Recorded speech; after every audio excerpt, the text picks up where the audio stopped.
Hello बच्चों, नमस्कार। स्वागत है हमारे यूट्यूब चैनल में आप लोगों का।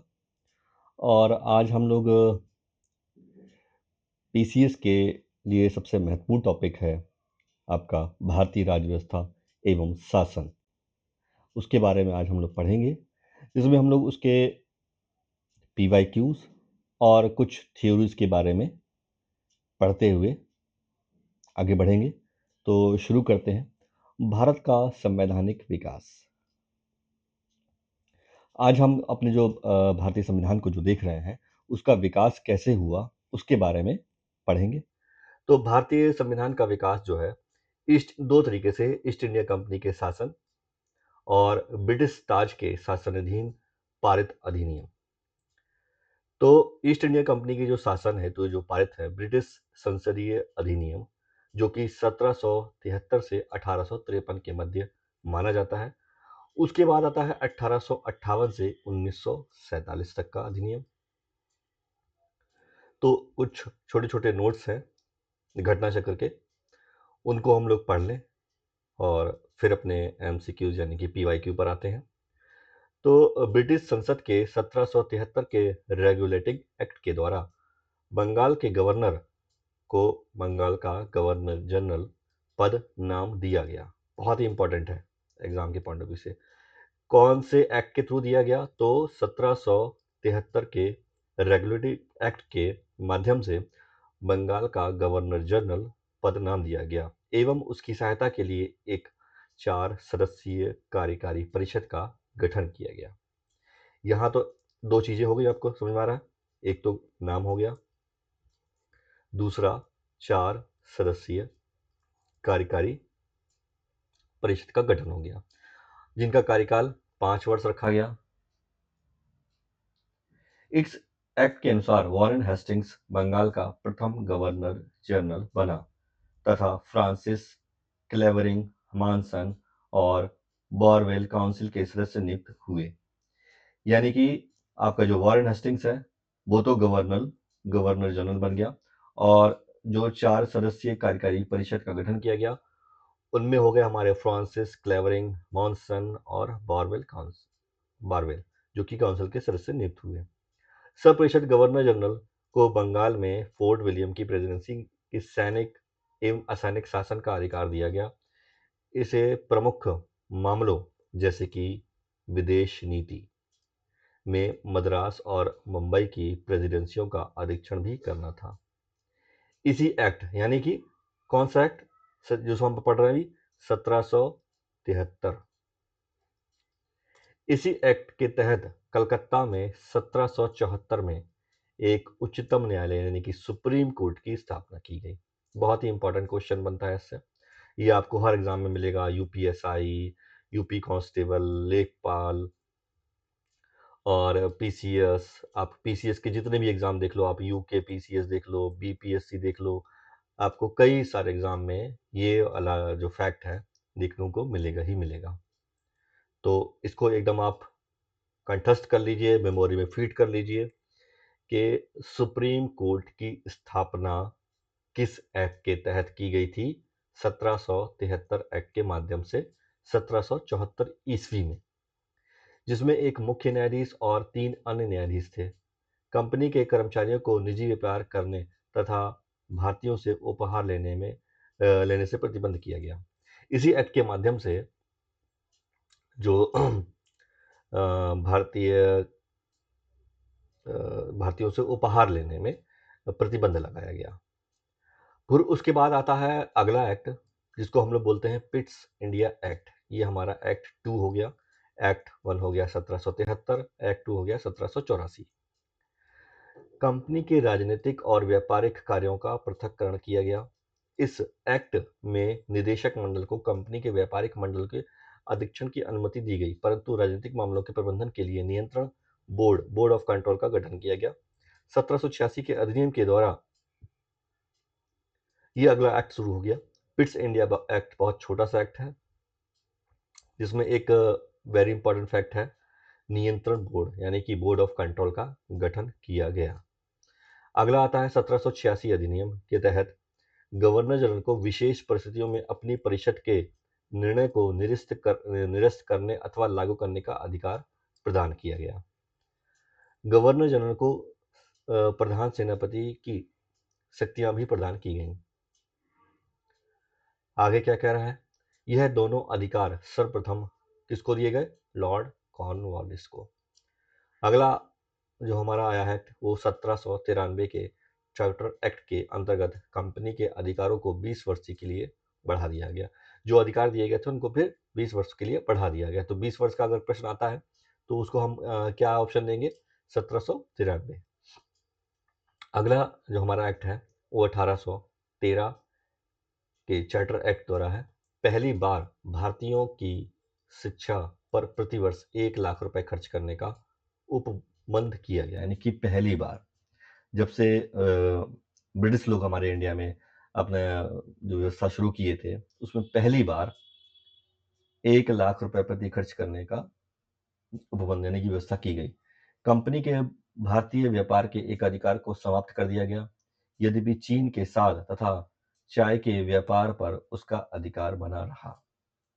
यानी कि किस अधिनियम तक आपके प्रश्न आता है, किस अधिनियम के तहत चीन के साथ व्यापार तथा चाय के व्यापार पर एकाधिकार बना रहा? वो किस अधिनियम के तहत था? तो 1873 का चार्टर एक्ट था वो। अगला आता है 1833 के चार्टर एक्ट द्वारा बंगाल के गवर्नर जनरल को संपूर्ण भारत का गवर्नर जनरल बना दिया गया, जो कि अभी केवल कहाँ का था? बंगाल का गवर्नर जनरल। अब जो हमारा एक्ट आ रहा है 1833 का, उसने सब कुछ बदल दिया और भारत का गवर्नर जनरल बन गया। इस चार्टर एक्ट की धारा 87 के अनुसार कोई भी भारतीय केवल धर्म, जन्मस्थान, वंश और वर्ग के आधार पर सरकारी सेवा के लिए अयोग्य नहीं समझा जा सकता था। बहुत अच्छी बात की गई थी। देश की शासन प्रणाली का केंद्रीकरण कर दिया गया था पूर्णतः। लॉर्ड विलियम बेंटिक भारत का प्रथम गवर्नर जनरल था। ये क्वेश्चन कई बार आपको एग्जाम में देखने को मिलेगा। तो भारत का प्रथम गवर्नर जनरल कौन था? ऑप्शन रहेगा लॉर्ड विलियम बेंटिक। कंपनी के समस्त व्यापारिक कार्य समाप्त कर दिए गए तथा भारत में उसे केवल राजनीतिक कार्य ही करने थे। तो 1833 एक्ट जो था उसके तहत समस्त व्यापारिक कार्य समाप्त कर दिए गए तथा भविष्य में उसे केवल राजनीतिक कार्य करने दिए गए। गवर्नर जनरल की परिषद में एक कानूनी चौथा सदस्य को सम्मिलित किया गया। सर्वप्रथम मैकाले को कानूनी सदस्य के रूप में शामिल किया गया। इस एक्ट से मतलब 1800 इसके बारे में पढ़ना 1833 एक्ट के तहत सपरिषद गवर्नर जनरल को पूरे भारत के लिए कानून बनने का अधिकार प्रदान किया गया। इसी एक्ट में नियुक्तियों के लिए योग्यता संबंधी मानदंड बनाकर भेदभाव को समाप्त किया गया। अगला हमारा आता है 1853 का चार्टर एक्ट। इसमें विधायी शक्तियों को कार्यपालिका शक्तियों से पृथक करने की व्यवस्था की गई। अभी तक हमारी विधायी शक्तियां और कार्यपालिक शक्तियां एक थी, लेकिन 1853 के चार्टर एक्ट के आने के तुरंत बाद विधायी शक्तियां और कार्यपालिका शक्तियां अलग अलग कर दी गई। विधायी निर्माण हेतु भारतीय केंद्रीय विधान परिषद की स्थापना की गई। अब जो कानून है उनके निर्माण हेतु एक भारतीय विधान परिषद यानी कि सेंट्रल लेवल पर एक स्थापना की गई। सिविल सेवकों की भर्ती एवं चयन हेतु खुली प्रतियोगिता का शुभारंभ किया गया। वेरी इंपॉर्टेंट क्वेश्चन बनता है यहाँ से कि सिविल सेवकों की भर्ती एवं चयन हेतु खुली प्रतियोगिता का शुभारंभ किस चार्टर एक्ट के तहत किया गया? तो 1853 एक्ट के तहत। आइए हम लोग PYQ देखते हैं, जो कि यूपीपीसीएस मेंस 2010 में आया था, जो कि अब मेंस हमारा सब्जेक्टिव हो गया, पहले ऑब्जेक्टिव आता था। तो मेंस का क्वेश्चन है, कहीं ना कहीं आपको प्री में देखने को मिलेगा आगे किसी भी एग्जाम में। निम्न में से किस अधिनियम में कलकत्ता में सर्वोच्च न्यायालय की स्थापना का प्रावधान किया गया था? ऑप्शन है रेगुलेटिंग एक्ट 1773, पिट्स का भारत अधिनियम 1784, चार्टर एक्ट 1813 और चार्टर एक्ट 1833। तो जैसा कि हम लोगों ने पढ़ा था यहाँ पर कि सुप्रीम कोर्ट है ना, 1773, यहाँ पे हम लोगों ने पढ़ा था उच्चतम न्यायालय की स्थापना की गई थी। तो हमारा सही विकल्प होगा रेगुलेटिंग एक्ट 1773। इसमें जो व्याख्या दी गई, जो कि हम लोगों ने अभी ऊपर पढ़ा है, वही व्याख्या है। इसमें एक फैक्ट जरूर याद कर लिए कि जो इसके मुख्य न्यायाधीश थे, उनका नाम था सर एलिजा एम्पे। ये आपको कई जगह रिपीट क्वेश्चन बार बार देखने को मिलता है। इनके बारे में पूछा जाता है कि मुख्य न्यायाधीश कौन थे। अगला PYQ हम देख रहे हैं कि यूपी RO ARO 2016 के एग्जाम में आया है। सर्वोच्च न्यायालय की स्थापना के संबंध में निम्नलिखित में से कौन सा कथन सत्य है? यह पहला है, कलकत्ता में सर्वोच्च न्यायालय की स्थापना 1773 के रेगुलेटिंग एक्ट के द्वारा की गई। बिल्कुल सही, जैसे हम लोग पढ़ा। लेमेस्टर इस न्यायालय के प्रथम मुख्य न्यायाधीश थे, जो कि गलत है। अभी हम लोगों ने क्या पढ़ा, ये देखिए, एलिजा एम्पे प्रथम मुख्य न्यायाधीश थे। तो हमारा दूसरा कथन गलत हो जाएगा। तो सही विकल्प है ए। तीसरा पढ़ते हैं हम लोग, जो कि मिलान है और यूपीपीसी 2003 पूछा गया था, दोबारा फिर से पूछे जाने की संभावना है। नियंत्रण परिषद अधिनियम की स्थापना, सर्वोच्च न्यायालय की स्थापना, इंग्लिश मिशनरियों की भारत को कार्य करने की अनुमति, गवर्नर जनरल की परिषद में कानूनी सदस्य की नियुक्ति। जैसे कि नियंत्रण परिषद की स्थापना मिलाने जाओगे तो कौन सा बैठेगा? 1700 हमने ऊपर पढ़ा था, बोर्ड्स कंट्रोल करके एक फैक्ट आया था, जो कि पिट्स इंडिया एक्ट के तहत था। ये देखिए, 1786 के अधिनियम में नहीं सॉरी, नियंत्रण बोर्ड का गठन किया गया किसमें? Pitt's India act 1784। तो इसका आंसर हो जाएगा ए का 2। सर्वोच्च न्यायालय की स्थापना किसके तहत की गई थी? 1773। ये आपको पढ़ाया। तो हमें 2 ऑप्शन मिल गए।